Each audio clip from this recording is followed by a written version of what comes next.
S'engager pour libérer la France, c'est le thème retenu pour 2018 pour le concours national de la résistance et les déportations. S'engager pour libérer la France, c'est une série de questions emboîtées. La première question, quel engagement? Sous quelle forme? En suivant quel chemin? Quel doute aussi? Quelle libération? De quoi? Des Allemands, bien sûr, de Vichy, naturellement, mais aussi des Français eux-mêmes. Libérer quelle France et pour quelle finalité? Est-ce que l'après-guerre ressemblera à l'avant-guerre? En fait, ce sont trois moments qu'il convient de définir. S'engager, ce sont les débuts, les pionniers, les doutes aussi, en 1940 et en 1941 et les premières victoires. C'est le temps de la décision. Dans les circonstances de ces temps-là, je crois que ce qui est le plus difficile, c'est probablement pas tant de faire son devoir que de savoir où il se trouve. S'engager, c'est ensuite s'organiser pour agir. C'est le temps de l'action qui couvre les années 42-43. S'engager, c'est enfin libérer la France militairement, avec une armée refondue, refaite, reconstruite. C'est le temps du combat dans les années 44-45. On distinguera donc à la fois des temps historiques propres au sujet, des espaces qu'il faudra respecter et différencier en France, dans l'Empire, ailleurs, à l'étranger, avec des modes, des chemins, des voies, des moyens, des doutes de l'engagement, avec des fins dramatiques, terribles, politiques, culturelles, sociales ou militaires. Autant de chronologies, autant d'espaces, autant d'engagements, articulés ou pas, et qui peuvent toutes ne pas correspondre. Tout cela est en relation à mettre et en articulation à mettre avec la chronologie générale de la Seconde Guerre mondiale, mais les résistances elles-mêmes, dans leur terrain, ne correspondent pas forcément avec la résistance dans son entier, pas plus qu'avec l'histoire politique, militaire, diplomatique de notre pays. Première question, premier point, premier temps, s'engager, les débats et les pionniers, le temps de la décision, 1940-1941 en France, l'effondrement qui est naturellement un effondrement militaire, mais qui est aussi un effondrement politique, social, culturel, moral de l'été 40, est bien réel. Et pourtant, les cadres civils et militaires restent en place. Décider de s'engager, en quelque sorte, c'est rompre avec un État, c'est rompre avec ce à quoi on appartient, c'est rompre avec une forme de conformisme aussi, et peut-être même de confort. C'est choisir l'individu contre le collectif. C'est choisir la conscience contre l'ordre dans le cadre de l'armistice et dans le cadre d'une France à la fois divisée, pour partie occupée, entièrement asservie. Il existe des valeurs supérieures à l'obéissance et à la discipline. L'engagement militaire qui suit l'appel du 18 juin 1940 du général de Gaulle est, reconnaissons-le, limité. La France libre est d'abord recrutée dans l'empire colonial, en Afrique, dans le Pacifique, dans les possessions françaises outre-mer, à l'étranger. Le ralliement des territoires, d'ailleurs, dont il est question, tient beaucoup à leurs administrateurs, civils et militaires, lorsqu'ils le décident, mais tout cela débouche très vite sur Leclerc et sur Couffrat. S'engager en France, c'est autre chose. C'est la révolte qui s'exprime, c'est l'individu qui refuse, c'est la lutte qui s'improvise. Se reconnaître, tendre la main aux évadés, en particulier les pilotes britanniques et autres, renseigner les alliés britanniques et la France libre dans une France qui est occupée, vassalisée, dans un régime largement policier. C'est une contre-société qui s'installe, une sorte de démocratie de frères et de sœurs en lutte, avec un apprentissage de la clandestinité dans l'engagement qui permet aussi de comprendre la suite et l'entre-soi de l'après-guerre. Alors il y a le non-consentement, cher à Pierre Laborie, dont nous honorons ici avec beaucoup de tristesse et de chagrin la mémoire et dont nous respectons infiniment les travaux. Ce non-consentement, ce sont des engagements individuels ou silencieux. Il l'emporte encore sur les mouvements collectifs largement. Il n'empêche, dès les débuts et grâce à ses pionniers, s'engager et résister, c'est donner un sens à son action. Deuxième temps, le temps de l'action, 1942-1943, s'organiser pour agir.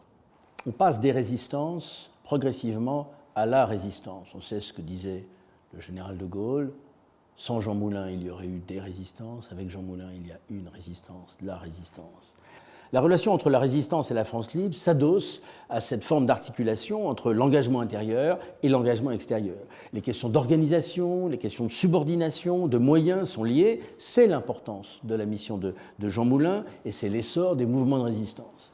C'est le 14 juillet 1942 et la création de la France combattante, cette transition entre la France libre et la France combattante, plus large. C'est le sens de la réunion du Conseil national de la résistance, le CNR, le 27 mai 1943. Agir, se battre, s'unir, partout, dès que et quand c'est possible.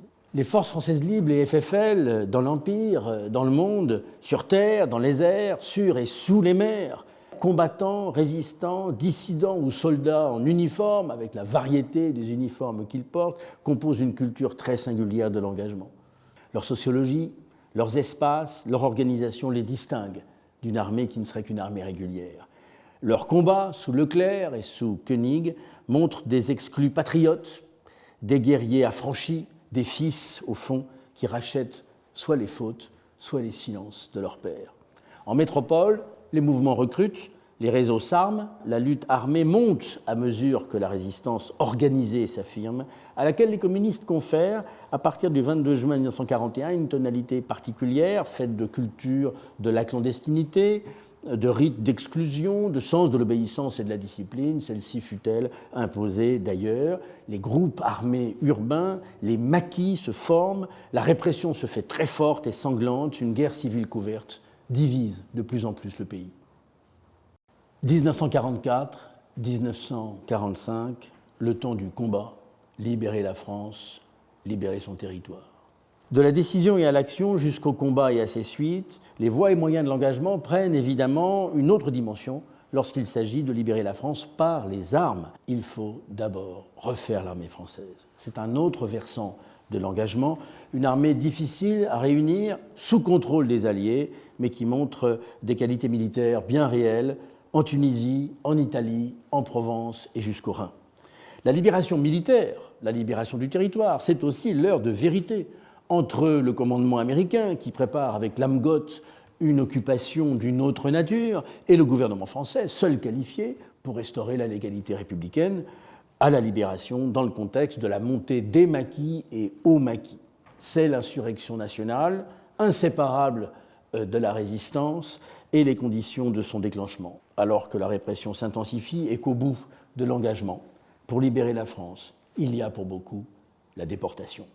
Ainsi le reconnaît d'une manière très émouvante le général de Gaulle devant Edmond Michelet et Pierre Sudreau le 20 juillet 1960 lors de l'inauguration du mémorial du Natzweiler-Struthof, la déportation, la voie la plus douloureuse de la libération. La déportation fait bien partie de la France libre. La libération, ce sont enfin les études, les politiques et la mémoire. Quelle est la traduction politique des engagements des temps de la résistance à la libération? Comment se traduisent en actes, par exemple, les travaux du Conseil national de la résistance et de son comité général d'études? Quelle est la place et le rôle des résistants, de leurs engagements, de leur mémoire en construction dans la France de 1945? Si l'on connaît bien la postérité du CNR, s'engager pour libérer la France, c'est aussi s'engager pour concevoir, pour construire et pour mettre en place une école à la fois différente de l'école de Vichy, reliée aux réformes du Front populaire et fidèle aux réflexions et aux écrits de la Libération. Dès la Libération, ces engagements marquent durablement l'école républicaine et portent les noms de Marc Bloch, de Gustave Monod et de Louis-François. S'engager pour libérer la France, s'engager pour une France nouvelle, s'engager peut-être aussi pour diriger la France au lendemain de la Libération. La résistance, ce put être pour certains un mode de politisation non partisan, ainsi que l'écrit Claire Andrieux, mais de l'engagement militaire, militant, résistant à l'engagement politique. La bascule se fait pour des chefs, pour des gaullistes, pour des communistes, entre autres, pas pour tous. Et pour une bonne part de ceux qui se sont engagés, au fond, pour libérer la France, dès 1945, c'est l'évolution vers un engagement social, culturel, universitaire, scolaire. Pensons à Geneviève de Gaulle, pensons à Daniel Cordier, pensons à Jean-Louis Crémieux-Briac. Peut-on écrire dès lors que la résistance était belle sous l'occupation? L'engagement pour libérer la France donne naissance, dans les années qui suivent la libération, à un tissu de solidarité très beau, qui va bien au-delà des partis. Vient le temps des mémoires, des silences et d'autres engagements. Vient le temps de l'engagement des élèves et des enseignants dans leur classe, que je salue et que je remercie. Vient le temps aussi des historiens, dans l'esprit qu'écrivait Lucien Febvre lorsqu'il décrivait l'histoire comme un moyen d'organiser le passé pour l'empêcher de trop peser sur les épaules des hommes. C'est en fonction de la vie qu'elle interroge la mort.